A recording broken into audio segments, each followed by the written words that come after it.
Bonsoir, c'est l'heure de votre principale édition des formations du jour. Place au sommaire. Toujours dans le cadre de sa tournée provinciale débutée il y a quelques mois, le chef de l'État Brice Clotaire-Oli Nguema s'est rendu ce jour dans la province du Haut-Ogooué. Nous le verrons dans ce journal. Le ministère de l'économie dirigé par Maïs Mouissi a lancé depuis le 5 février dernier les travaux visant à lutter contre la vie chère. Les détails de cette information vous seront donnés dans ce journal. Pour finir, le numéro 1 gabonais Brice Clotaire-Oli Nguema a tenu une audience avec le président des Comores, Azali Assoumani, le 6 février dernier. Nous le verrons également dans ce journal. Voilà, c'était tout pour le sommaire.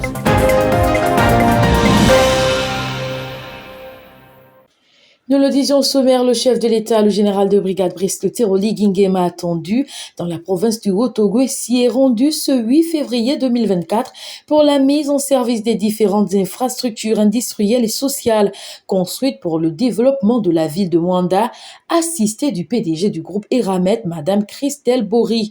Les infrastructures industrielles inaugurant ce jour comprennent chacune d'elles des laveries composées de 3 lignes modulaires érigées sur le plateau Kouma devant permettre à la Comiloc d'augmenter sa capacité de production de manganèse pour un coût d'investissement de près de 330 milliards de francs CFA.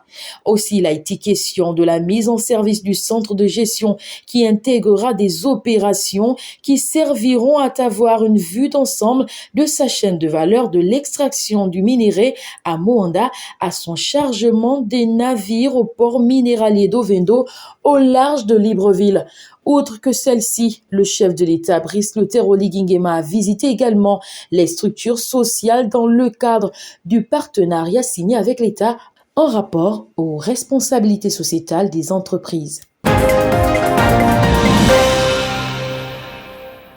Parlons à présent économie avec le ministère de l'économie dirigé par Maïs Mouissi qui envisage lancer les travaux visant à lutter contre la vie chère au Gabon. En effet, le 5 février dernier, le ministre de l'économie, celui des PME, PMI et des activités génératrices des revenus, ainsi que les représentants des opérateurs économiques et des associations de consommateurs se sont réunis pour lancer les travaux de la lutte contre la vie chère au Gabon.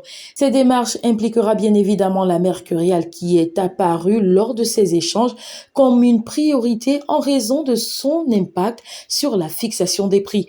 En effet, on enregistre jour après jour certains produits sur le marché qui rencontrent une inflation non expliquée et ce au grand mécontentement des populations. Au cours de cette rencontre, le ministre Maïs Mouissi a souligné la préoccupation du gouvernement au sujet de la lutte contre la vie chère au Gabon. Aussi, il a appelé tous les acteurs à s'engager activement pour relever le défi qui paraît ici complexe afin de répondre à l'urgence sociale, priorité des autorités de la transition. Mardi 6 février, le président de la transition, le général de brigade Brice Clotaire-Oli Nguema, a reçu en audience au palais du bord de mer l'administrateur du Fonds monétaire international, Fasciné Silla, venu féliciter le gouvernement de la transition pour les réformes entreprises en quelques mois seulement, à l'instar de la mobilisation des recettes, la maîtrise de l'inflation, la transparence des données et la rigueur manifestée et qui se fait ressentir à l'échelle internationale. Aussi, lors de cette rencontre, il s'est agi de l'état de relations bilatérales entre le Gabon et la dite institution financière. À ce sujet, Fasciné Silla a tenu à réitérer l'engagement du Fonds monétaire international dont il a la charge d'accompagner le Gabon dans ses objectifs financiers ainsi que dans la relance de ses projets face à la dynamique des nouvelles autorités.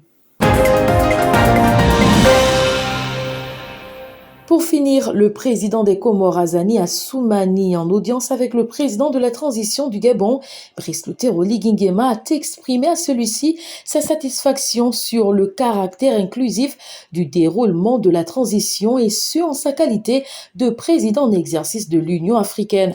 En visite de travail et d'amitié au Gabon, Azali Assoumani a dit être heureux de constater que le chronogramme de la transition a été établi d'un commun accord avec les parties prenantes transparente. Pour ce faire, il a encouragé les Gabonais à cultiver le dialogue dans le but d'aboutir à un consensus sur l'organisation d'une élection libre, démocratique et transparente. À ce titre, il a assuré d'apporter le soutien des autorités comoriennes au processus de la transition enclenché depuis août 2023. Voilà, c'est tout pour aujourd'hui. Merci de nous avoir suivis. N'oubliez pas de liker et de partager cette vidéo au maximum.